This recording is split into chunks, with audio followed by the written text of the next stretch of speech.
Live. Hello, this is Jillian from Protect PT. Welcome everyone today to our virtual lunch hour. We're really excited that we're able to keep this program going every Thursday at noon. So thanks so much for tuning in. I see we already have some folks here. Hi Tony, hi Lois. Mary is going to be our tech backup here. So if you have comments, please post them to YouTube. She's also going to be sharing this live stream to Facebook. So hop on over to YouTube and subscribe to our YouTube channel. That way you get more updates on what's going to go on and other programming we have up next week. So I want to welcome all of our guests. We've got some really wonderful guests today, and thank you guys all for joining us today. We are going to keep the theme going from last night. We had a conversation with Eliza Griswold last night, the author of Amity and Prosperity, One Family in the Fracturing of America. And this is a Pulitzer Prize winning book. And so we're really excited that we can actually have Eliza on last night, and then also today continue the conversation with some of our guests that we didn't have time for last night, and some other stories that we can connect with, that really connect with the stories of fracking in America and fracking in Pennsylvania. So we have Lois Bauer Bjornson. She's here. She is she does the Frackland tour. She's the host of those tours. And so wave hi Lois. We also have Ryan Clover Owens from the Halt the Harm Network, and he's going to talk about Campaign Network and how everyone can interact and keep the discussion going afterward.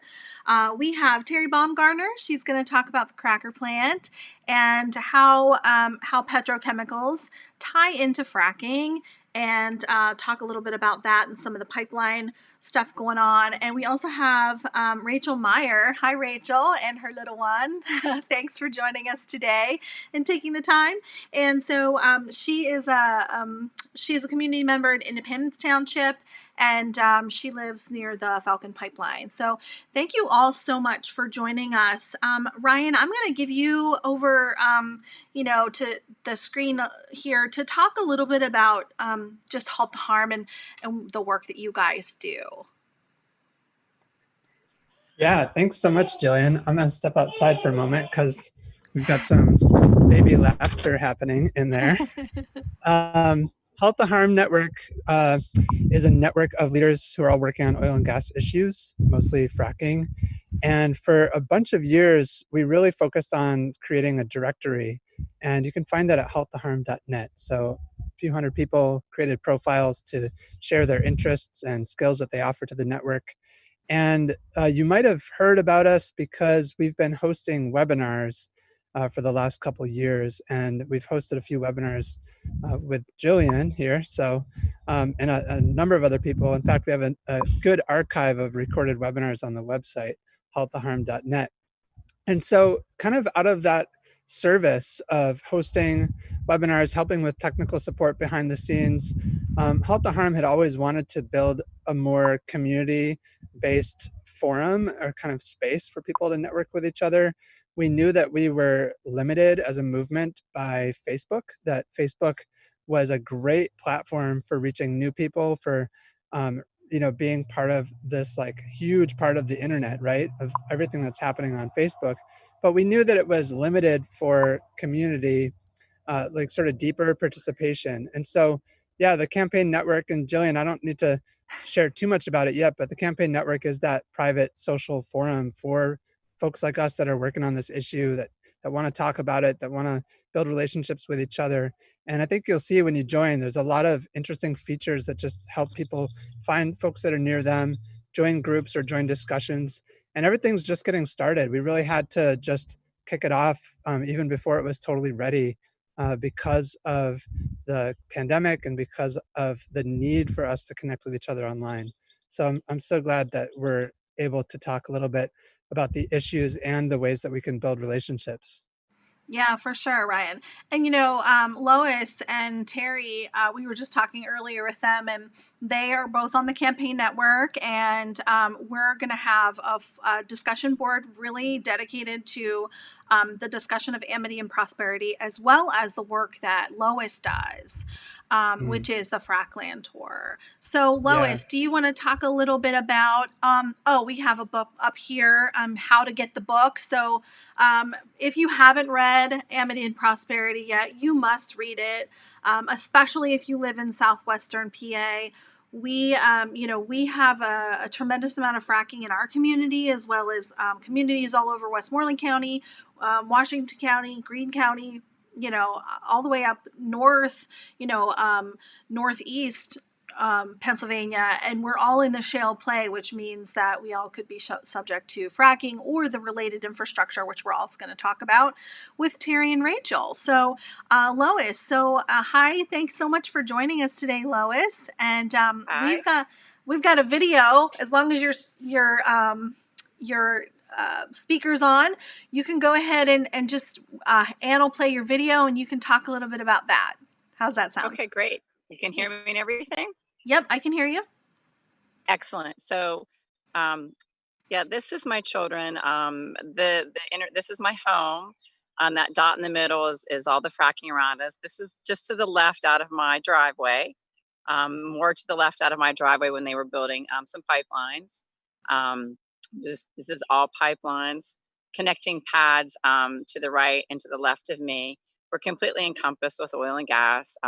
Washington County is the most heavily fracked county in Pennsylvania, so we get a real front and center view. This is in Peters Township behind two churches and a ball field, another pipeline. This is EQT Park where the children play.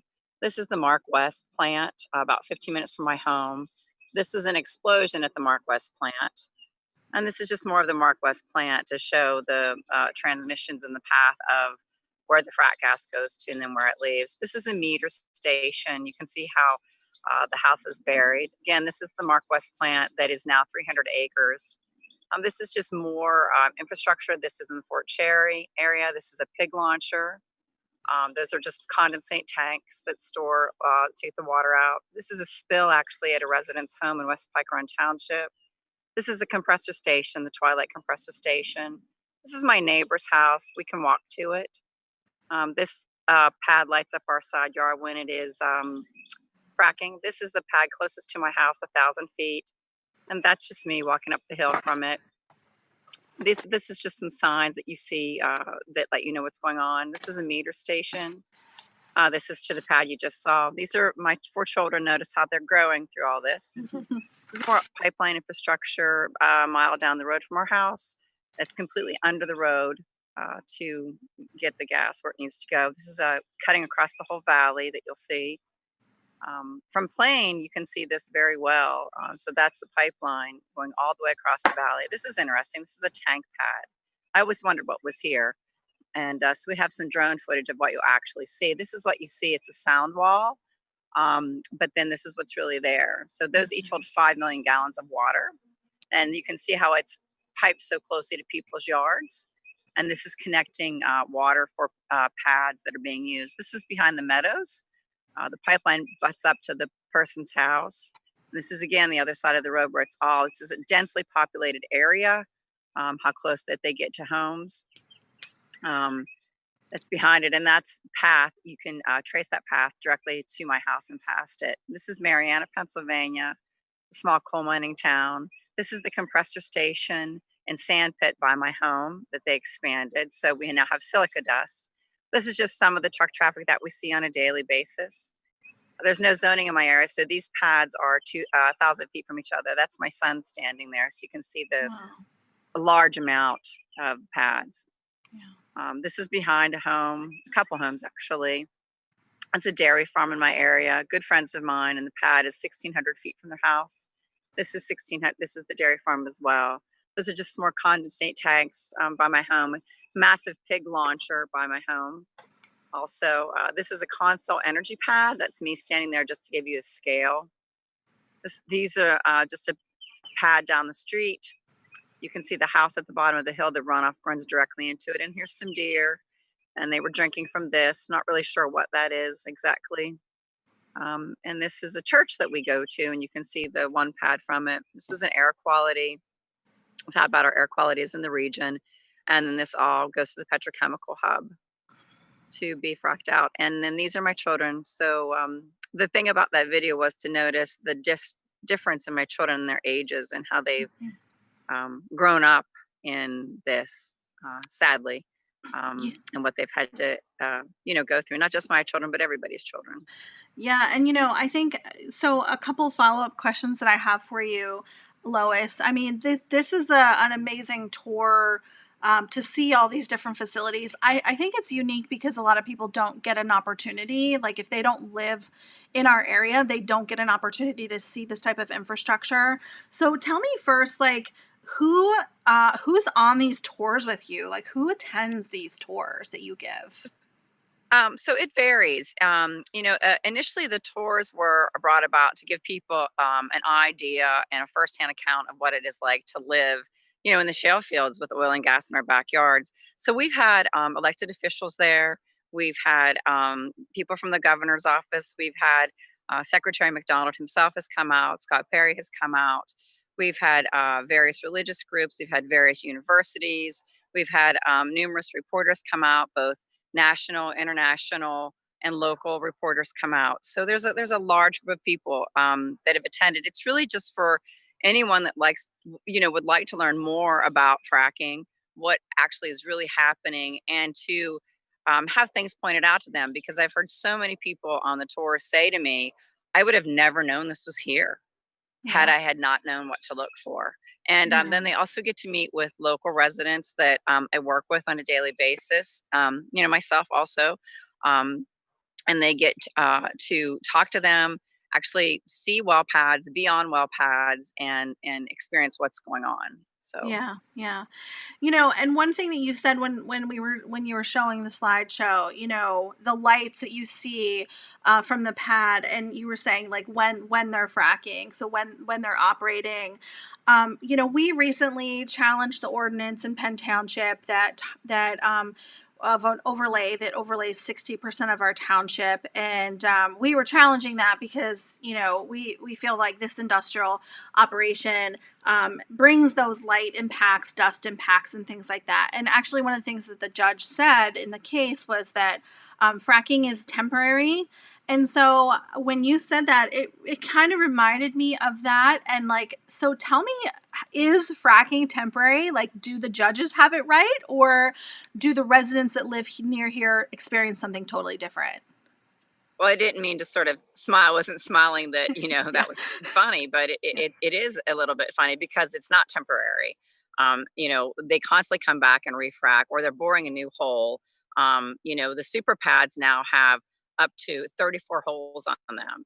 There's one being slated off of 43, Route 43, and I believe it has something like 34 holes on it. So, that's a constant movement, and it's constantly being fracked at one point or another. There's many industrial sites, is what they are. They're mini industrial complexes. So no, they're not temporary. And once the Marcellus is tapped, then the Utica will be next. So no, they're not temporary. Yeah, right. And you also showed those impoundments and said that there were about 5 million gallons. We have an impoundment that's proposed for our community that's going to be 25 million gallons. So think about those two 5-gallon big swimming pools times, you know, 20 24. It's going to be huge. We have a question from Lois Drumheller. She's one of our members and actually our board chair. Thanks so much, Lois, for joining us today. She says, how many have any members of the PA's General Assembly toured or promised to tour? I'm thinking they might need to get an engraved invitation from one of us. I think that's excellent. Right.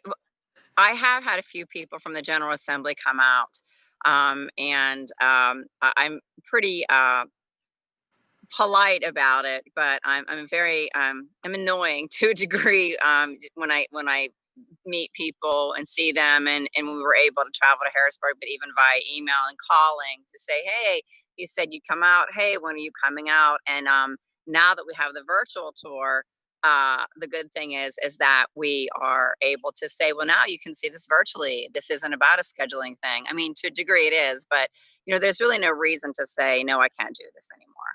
Absolutely. And I think also we need to give an invitation to the judges that are making these rulings, because it is certainly not temporary. And we've been trying to shout this from the rooftops, and people just do not listen. So we really appreciate the work that you do, Lois. And I know from being on trips to Harrisburg with your kids how fun and how amazing they're just really amazing kids. They speak really well, and they speak about the impacts that they've seen, which kind of goes back to Amity and Prosperity, and some of the things that that you guys experience in Washington County that we're going to be experiencing here soon in our neck of the woods. And so, like, when you're, what are some of the takeaways from the Amity and Prosperity book, and some of the things that resonate with you, or maybe that you're dealing with still? Well, most of it resonates with me. Not most of it, all of it resonates with me. And I know most of the people in the book. It's a really hard read for me because, we live that. And they've had worse health impacts and things happen to them than actually we have. So that's why I do the tours. And that's why, I teach children and my children and people to speak out about it, because it needs to be told. Stories need to be told. People need to hear what you're saying. And we might not always get the results we want, that we would like, and that's unfortunate, but they have to listen to you. You can no longer continue to deny these things anymore. Absolutely. It's very important to keep moving forward. Yeah. And especially when you illustrated so well in your photos and your videos, your children, the way that they describe, I remember your daughter talking about the cats, the animals that you guys have lost, and from the truck traffic. So it's not just about what's on the pad, it's about what's going to and from the pad as well. So I think that people don't realize that the overall impact is way more widespread than initially thought by anybody at the local level. I don't think that they could possibly comprehend. And that's why I think they rely on people like you, and people like Protect PT, and people like Terry and Rachel here. So we're going to go on to Terry, because she's going to talk about other types of impacts too, because, there's a monster that is brewing and needs to be fed, and it's being fed with fracking. So Terry, tell us a little bit about the work that you've been doing.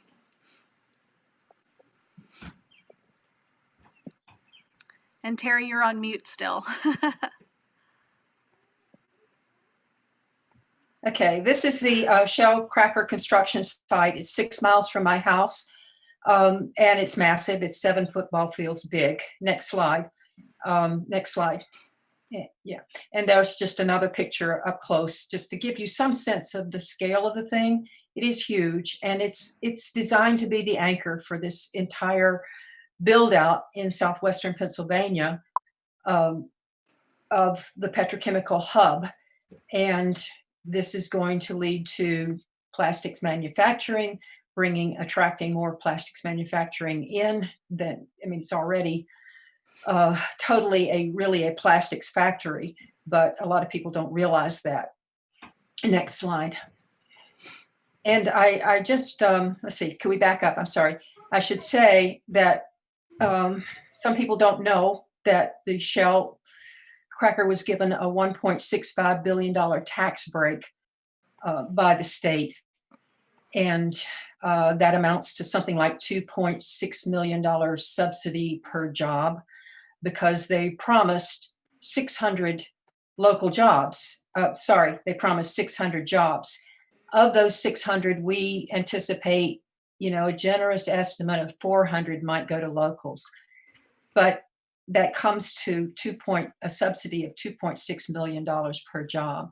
And that is just really absurd if you contrast it with what's happened in New York, where there's a $1.5 billion subsidy for investment in renewables. And this is 1.65 billion for investment in 400 jobs in Beaver County. It just doesn't make sense. But Shell spins out a 24/7 jobs narrative that this cracker plant is the only path to jobs. And unfortunately, because people in Beaver County are so desperate for jobs, that's what they believe. And so we're constantly trying to counter that narrative. I guess we can go on to the next slide, because the chart you see here is the tons per year of emissions. Some of the standout ones are the volatile organic compounds, 522 tons per year. The impact in health is on liver, kidney, and central nervous system. Those volatile organic compounds combine with the nitrogen oxides to create ozone. Beaver County already has an F in that area, but here we come with 348 tons of nitrogen oxides per year. If you go down to PM 2.5, the particles so small that they go straight into the bloodstream and create all sorts of risk for respiratory distress and respiratory illnesses. The bottom line there you see is the carbon dioxide equivalents, and that's the contribution to climate change.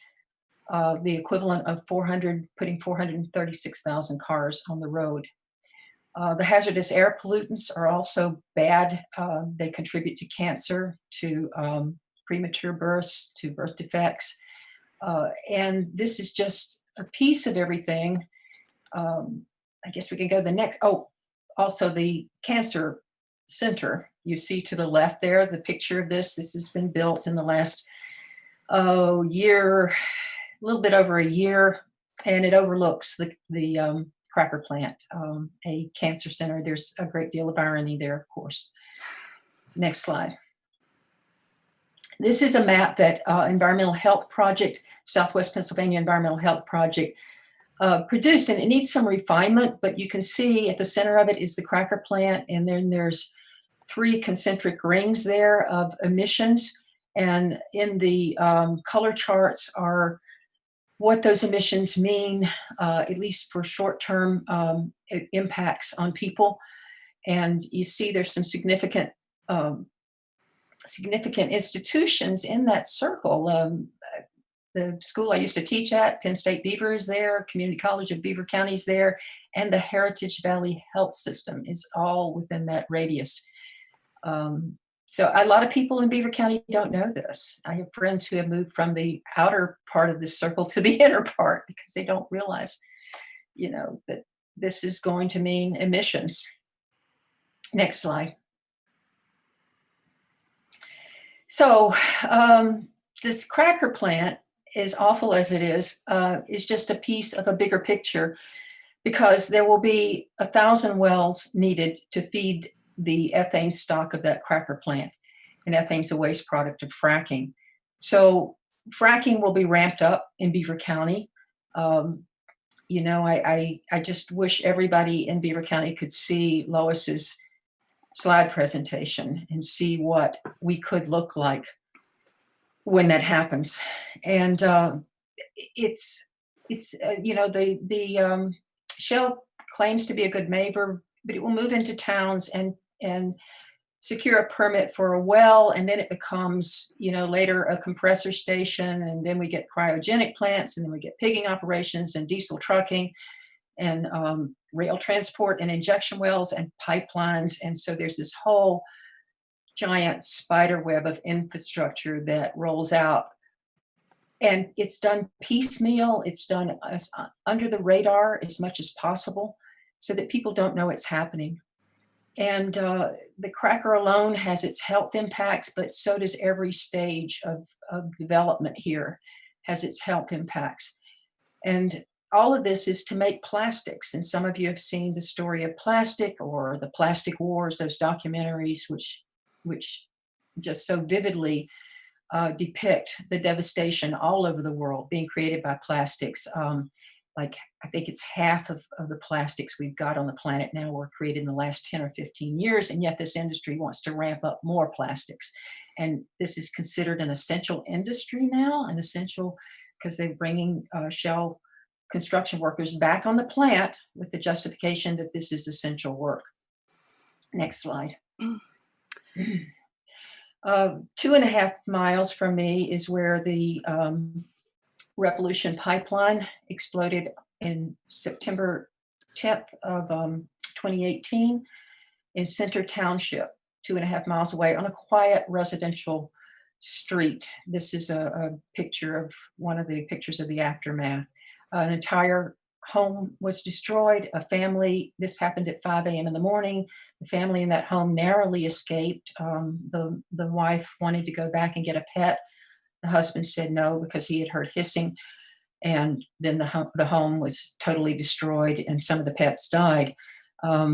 So we had Karen Gadula, who lives on Ivy Lane, telling that story here yesterday. And I will go on through the rest of the slides, but Rachel is going to follow me, and she'll come in with some extra information about what happened in nearby Independence Township following that explosion 2 days after it. Next slide. Yeah. So Terry, I wanted to ask you, we were talking about before about the hearing that they had, the local hearing with Shell. Can you talk a little bit about that and what we were discussing before? Yeah, Shell claims to be a good neighbor. They came in, they teased Beaver County from 2012 to 2016 for 4 years, sort of saying, oh, we might come here, but we're looking at other sites. Those of us who knew this wasn't a good idea were kind of in denial. We didn't think they would really come. But once they announced they were coming in 2016, they moved with lightning speed to put everything in place. One of those things was a conditional hearing in Potter Township, where they're located, and where this they controlled that hearing. It started at 3 p.m. in the afternoon. For 6 hours, Shell talked, and they controlled it. So they controlled it till 9 p.m. By that time, many of the journalists had gone home or were planning to go home soon. And we had some residents who started to talk then, but not until then. And then at 11 p.m. at night, our Fair Shake attorneys who were advocating for our viewpoint came in, and it was so late, they were there till 1 a.m. But Wow. That's just one example of how of the kind of playbook Shell has used. They seem to know every single trick there is for pulling the wool over the public's eyes. And of course, this was not reported on the next day accurately at all. And then another thing that Shell has done, despite the good neighbor label, is their water permit for the cracker plant is grandfathered on the water permit for the Horsehead zinc smelter site on which this cracker plant is being built. And the result of that is that they don't have to follow any regulations after 2010 for that, for the handling of the water. And that's just totally unethical. And then the way they've handled the community relations is they go in and they say, we're going to paint your playground slide, we're going to put this mulch down, we're going to donate money to your historical society.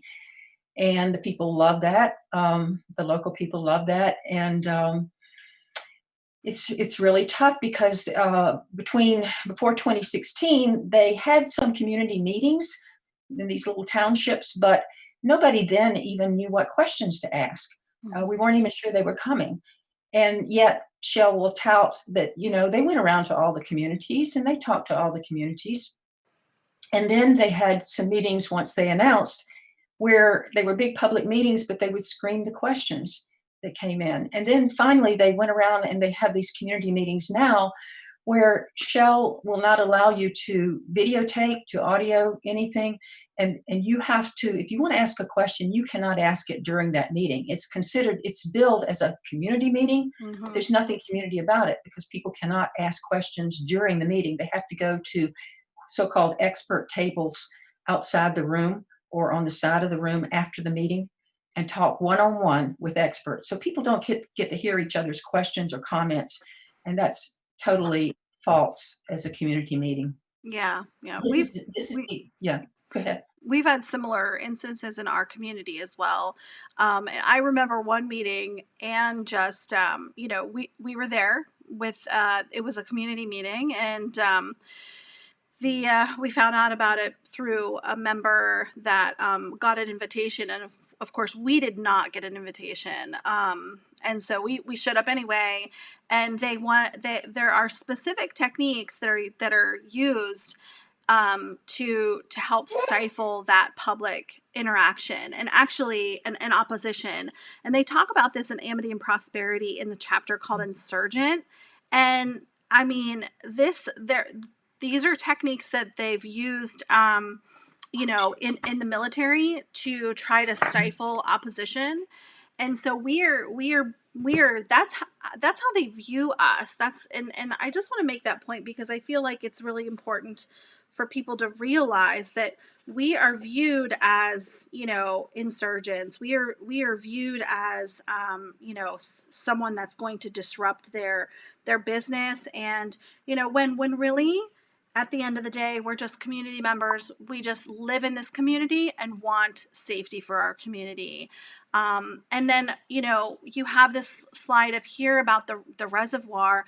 Tell us really quickly about that, and then we're going to go to Rachel. But, I want to know about this, because we have a reservoir as well, that is surrounded by fracking. So what is the impact to this reservoir specifically? This is the Ambridge Reservoir, which is a high-quality reservoir. It is pristine, beautiful place. Next slide.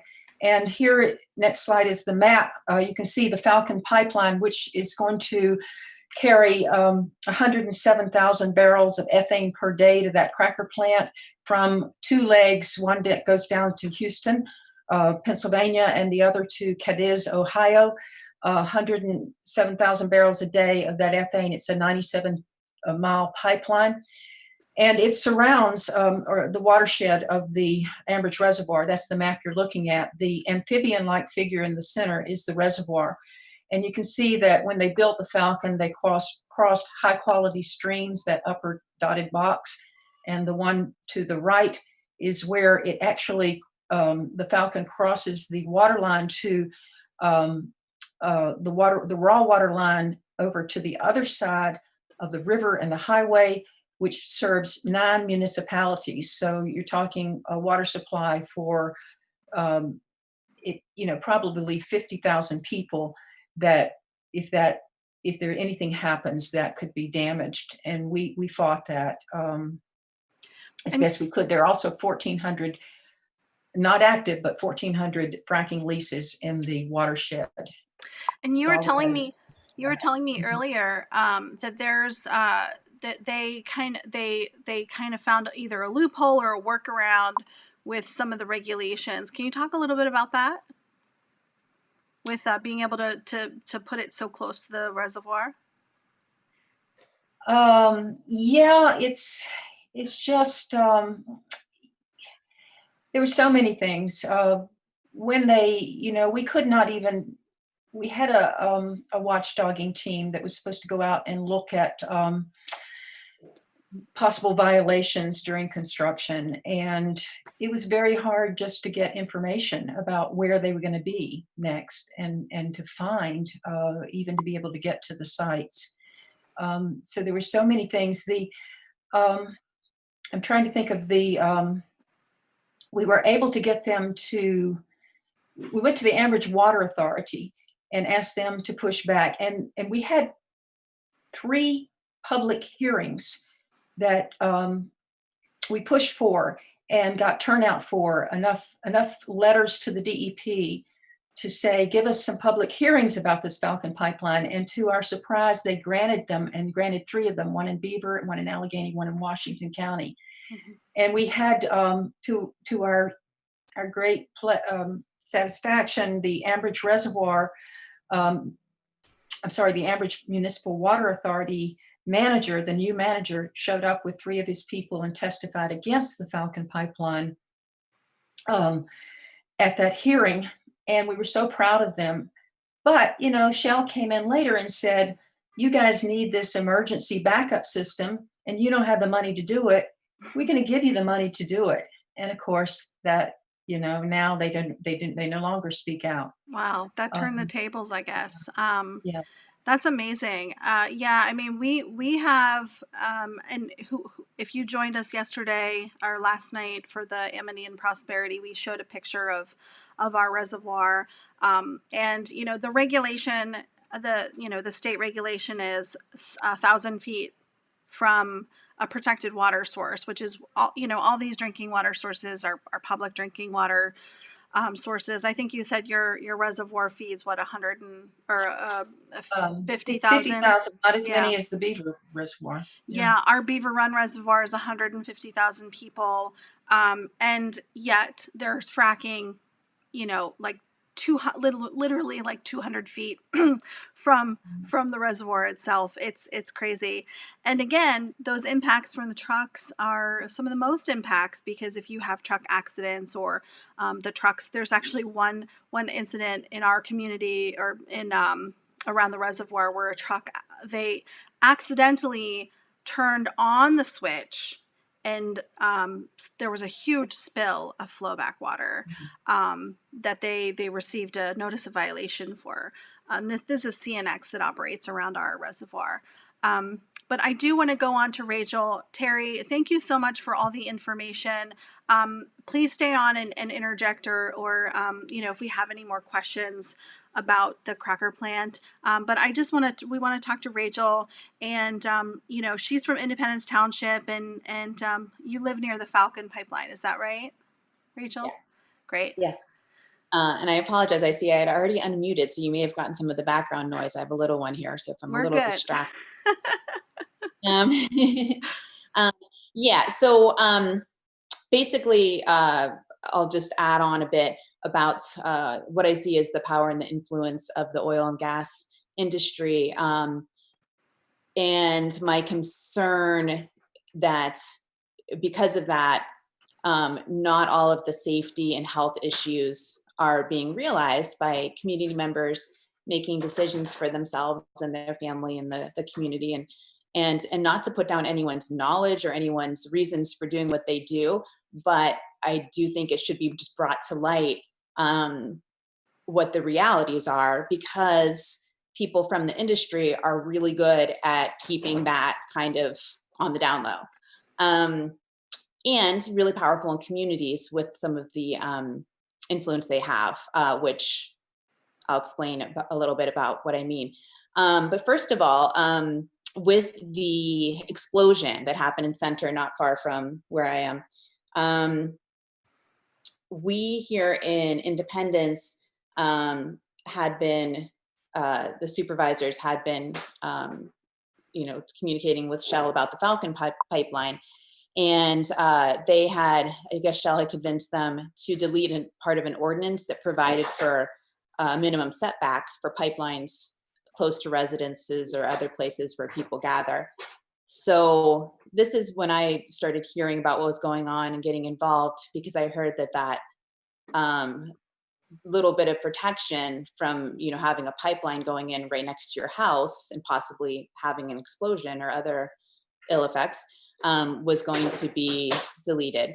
And I went to a supervisor's meeting, the first one I had attended, and just brought up my concern that, as a resident, I don't want the pipeline so close to my home.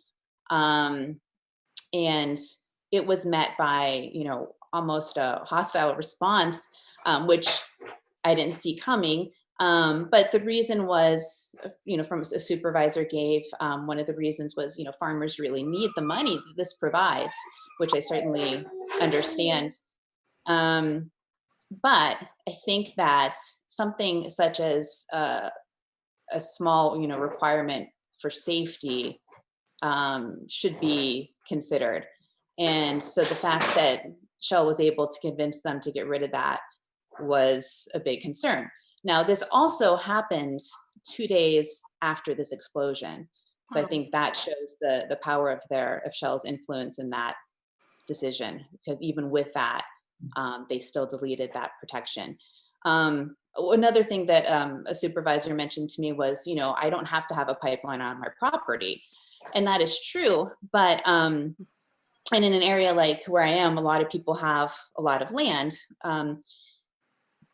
But also my land, for example, is right next to my neighbor's. So, my neighbor's property starts probably 70 feet from the back door. So if they had a pipeline, that could be then dangerously close to my home and I have no protection.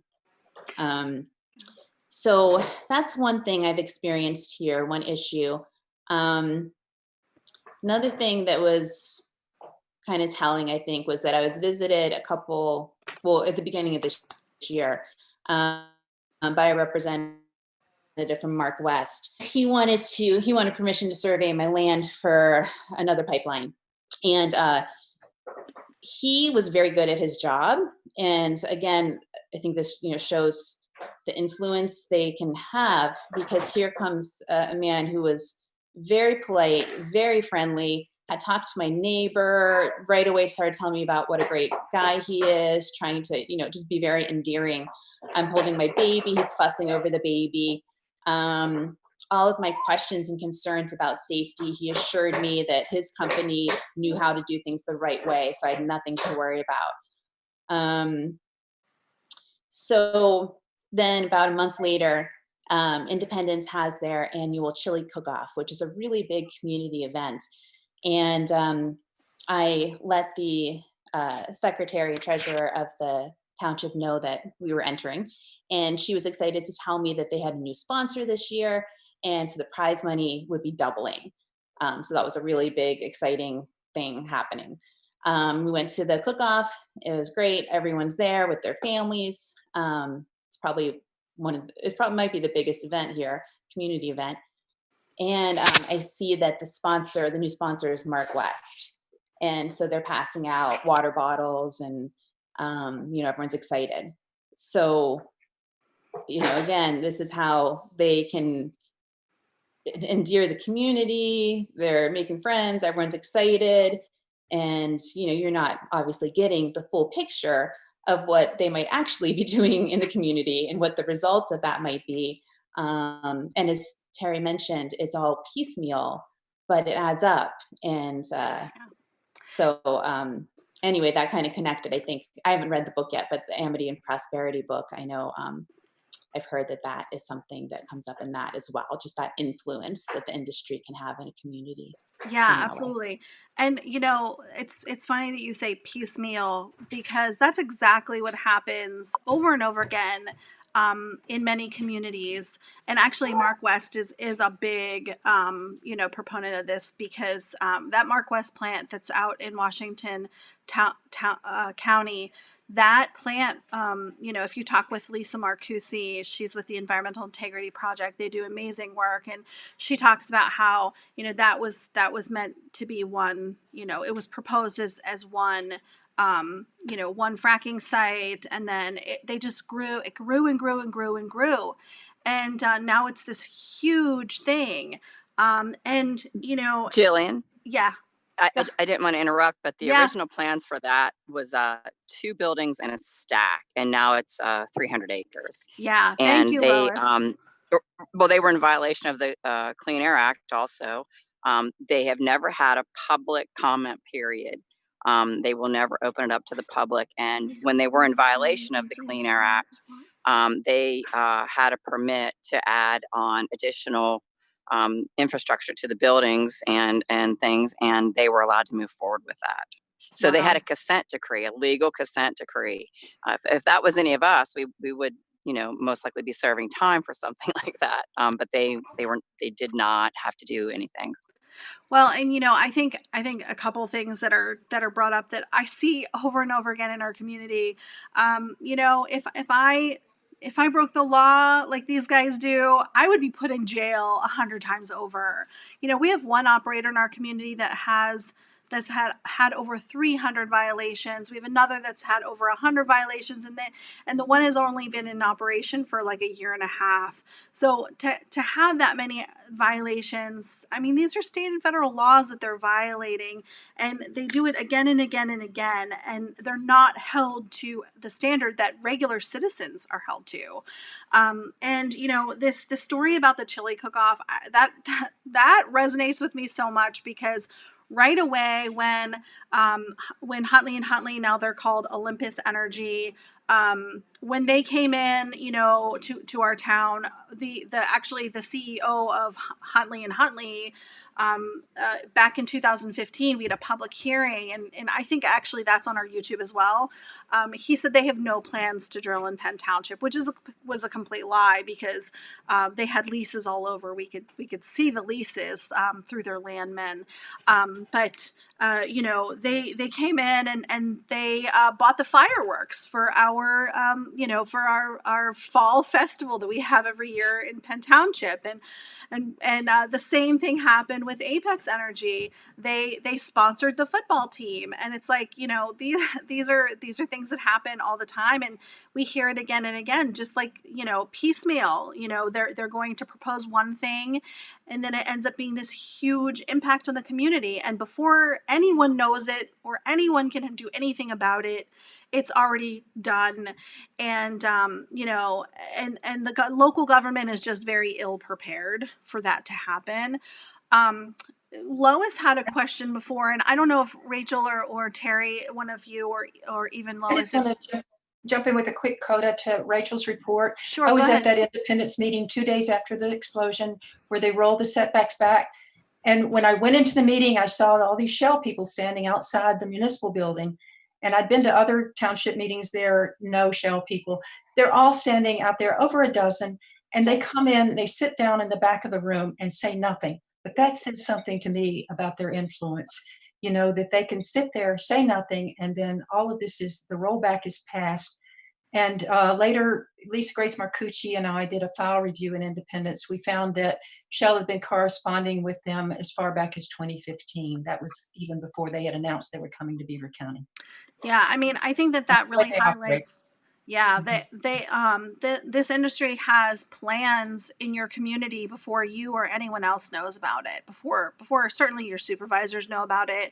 Before you know, most landowners know about it. And Rachel, you said something too about your neighbors, and I think you brought up a really good point, because you know, you have the right to do what you want with your property. Absolutely. We never, you know, we don't want to say that nobody has the right to do something with their property, but when you infringe on someone else's rights, that's where your right ends. You do not have the right to infringe on someone else's rights to do what you want with your property. I try to, you know, we this was a big part of our legal challenge to the ordinance. Like, and I use the example, let's say I live in a residential neighborhood and I want to put a circus in my backyard. Can I do that? Can I put a circus in my backyard and have a giant Ferris wheel, and there's lots of traffic, and you know, people are coming to my circus every day, and there's like music and loud, you know, people and noise and lights and, you know, maybe dust from the construction of the circus. Can I do that? No, I can't, because I'm going to disrupt my neighbors. And there are things put in place like zoning that prevent that from happening.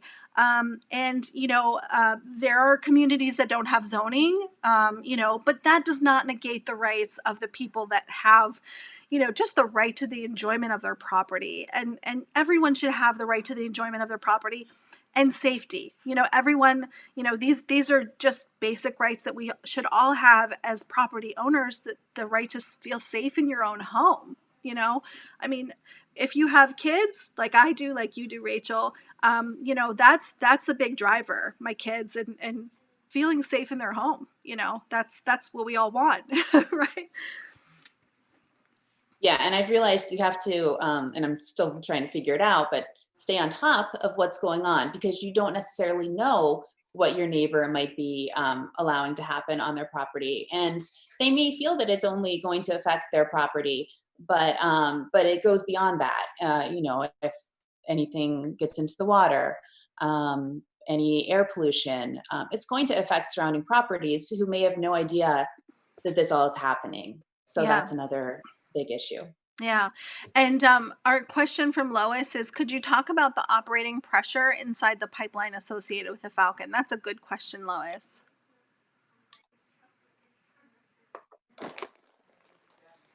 Terry, can you speak to that? Or Rachel, do you guys know anything about that? You should have Bob Schmetzer on here. He can talk about pressure in pipelines. I can't, but ethane is highly volatile, and there's a 1,000-foot blast zone around that pipeline, and that's just something that people are not being. Another thing they're not being told. Mm-hmm. Yeah. And I think it's like, it reminds me of the Mariner East. And, last night George came on and talked about the Mariner East pipeline. And, when that's with Energy Transfer Partner, and that pipeline carries liquid natural gas for plastics. And this is for export of plastics to another country. So, this whole mantra of, we're creating jobs, we're creating, we're enabling energy independence. This is something that the message that industry is putting out, and that's just really not true. I mean, they're creating plastic, and I don't know about you guys, but I can't even recycle plastic anymore because it's and so we have so much of it. Why do we need more of it? So there was another comment from Lois, just like what was described in the book Amity and Prosperity. Yeah. And sorry, my daughter's over here dancing and sneezing. We're going to go really quick to the next slide and to Ryan, because we're going to really continue this discussion. We're going to keep continuing this discussion. One of the reasons why we started this member breakfast, or this virtual lunch hour to begin with, was really just to talk to people about what's going on, and making sure we keep connected with people. So we're going to have to follow up with Bob, and maybe Terry, you can help us make that connection. If you guys know of anyone else that wants to be on our lunch hour, please let us know. But we're going to talk to Ryan really quick and talk about the campaign network, because this is how we keep the discussion going, and also build our power as a movement, and as people within the organizations that we work with, or just the communities that we work with. So Ryan, you're not on camera anymore, so I don't know if you want to click on your camera and mic and join the discussion here. Yeah, absolutely. Hello. Hi. Can you hear me now? Yes, I can. Okay, great. So I'll turn on my camera. Hi, hello, Hi. everybody. I'm really glad to be here and talk about the campaign network. We had a fantastic event yesterday. So many people that came out, and it's just so important to be able to continue conversations that happen through these webinars. That I think what's really special about the campaign network is that it's a private social space online for our movement, and for all of us who are concerned about these issues or organizing around these issues, to really connect with each other. One of the limits of using more traditional social networks like Facebook or Twitter is that the profile that we have, and the profile that other people who might join our page or join our groups have, is shared with their coworkers, neighbors, aunts and uncles. And so whatever they share, whatever conversations they participate in, are public to all the aspects of their life. And that's not always the most effective way to bring people into really participating. I'm not saying that people won't participate. I'm just saying that maybe we needed a space that could be more specific. And what I think is really cool about the campaign network is that it's not some little side project that we created here at Help the Harm. It's actually really effective, tested community software that we've licensed, and actually thousands of other online businesses, mostly online educators, universities that create alumni networks. There's actually a lot of people who wanted a sort of private social network that was similar to Facebook, but more specific.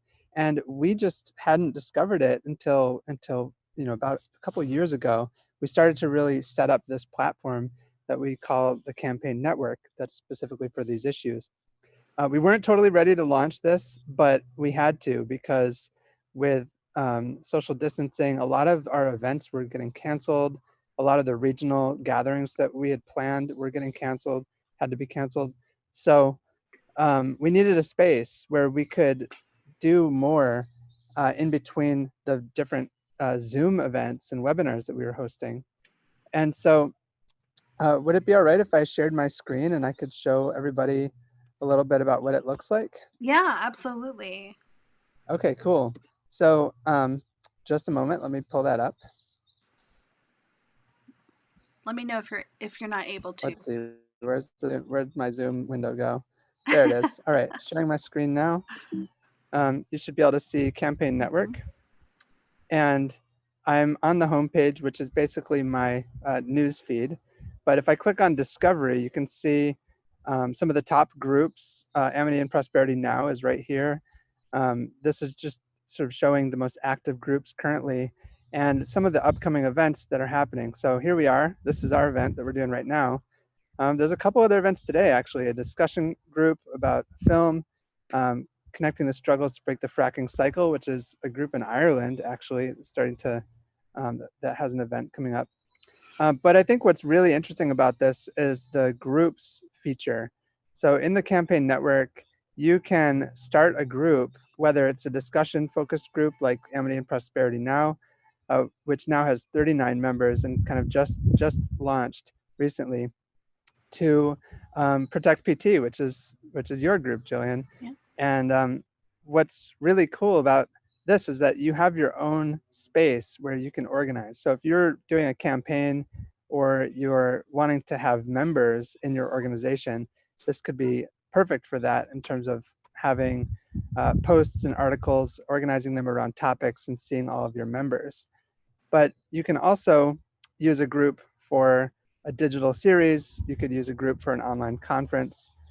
There's a lot of ways that it can work.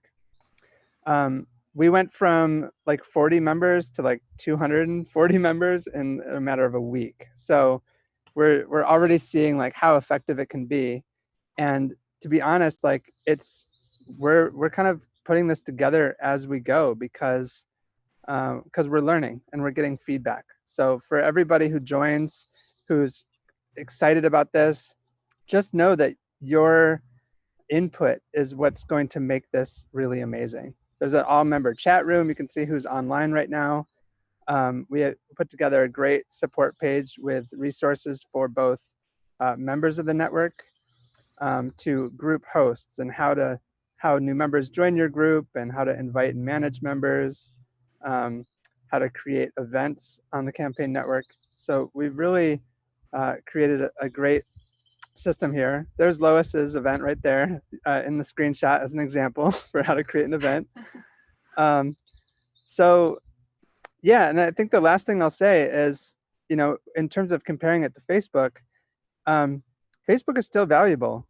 This is not an either or situation. This is saying if Facebook was, okay, so if you were tabling at an event, tabling for your group, doing outreach, for example, Facebook is like the state fair.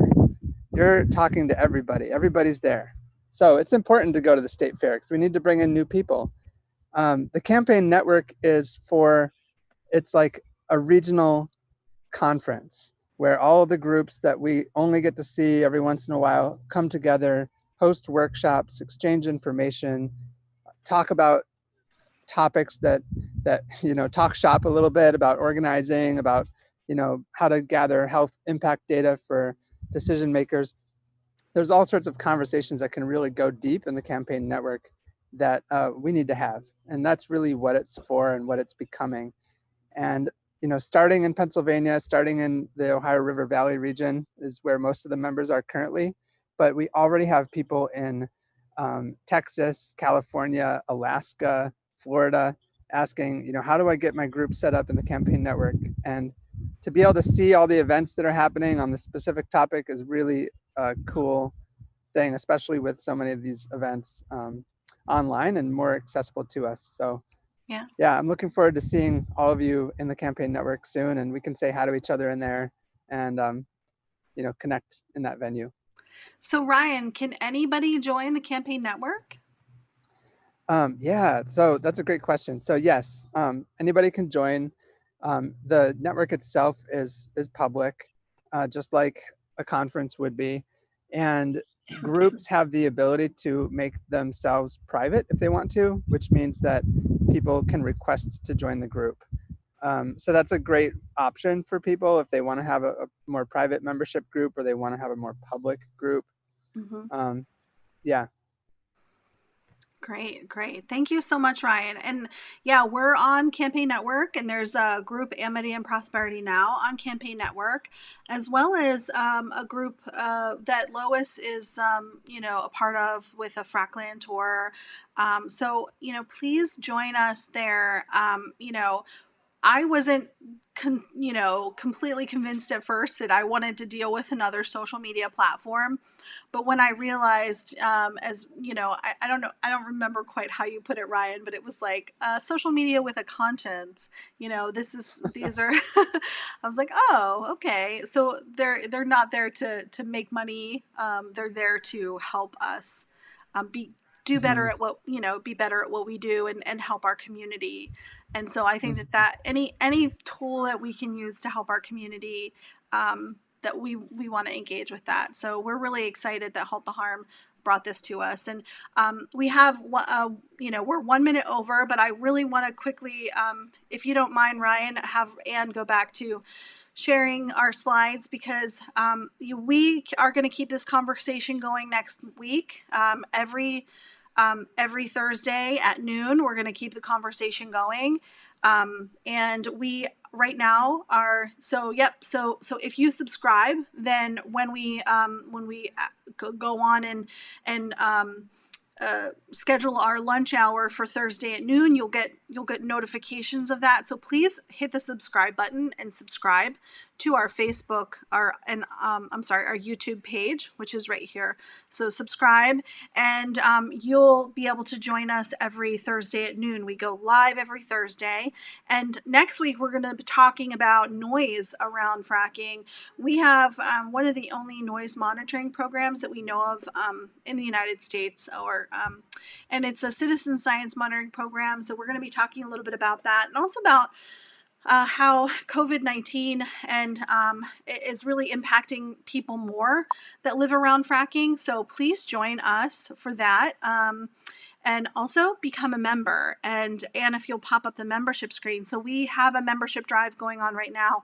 We celebrated our 5th anniversary in April. And in 5 years, we've done a tremendous amount of work. And it all is due to the members that we have. We couldn't do any of the work that we do without members. So please become a member. And there's some great incentives that actually other members donated to us, like this little Echo here, that you could win, just by becoming a member this month, as well as these other things, a tablet.